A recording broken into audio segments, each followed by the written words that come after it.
शरद पवार अजित पवार एकत्र यावे, दादांच्या मातोश्रींचे पांडुरंगाला साकडे, घरातील सगळे वाद संपू दे। राष्ट्रवादी काँग्रेस पक्षाचे अध्यक्ष आणि उपमुख्यमंत्री अजित पवार यांच्या मातोश्री पंढरपुरात दाखल झाल्या। आशाताई पवार यांनी नवीन वर्षाच्या पहिल्या सकाळी पंढरपुरात विठ्ठलाचं दर्शन घेतलं।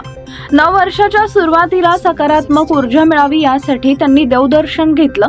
यावेळी कुटुंबातील वाद संपू देत अशी मनोकामना त्यांनी पांडुरंगाच्या चरणी लीन होत केली।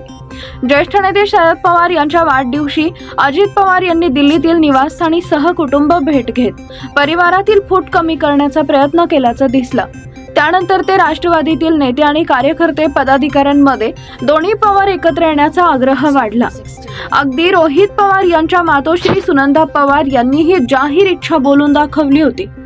अजित पवार यांच्या मातोश्री आशाताई पवार यांनी नववर्षाच्या पहिल्याच दिवशी पंढरपूर गाठून विठ्ठलाचं दर्शन घेतलं। छान मागितले आशीर्वाद, देवा माझ्या दादाला सर्वांना नववर्ष चांगलं सुखी सुखी जाऊ दे, घरातील सगळे वाद संपू दे असं पांडुरंगाला सांगितलं।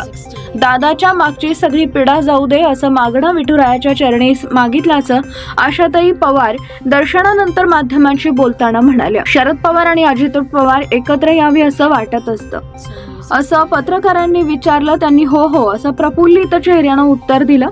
त्यामुळे अप्रत्यक्षपणे त्यांनी दोन्ही पवार एकत्र यावेत अशी मनोकामना व्यक्त केल्याचं दिसतंय।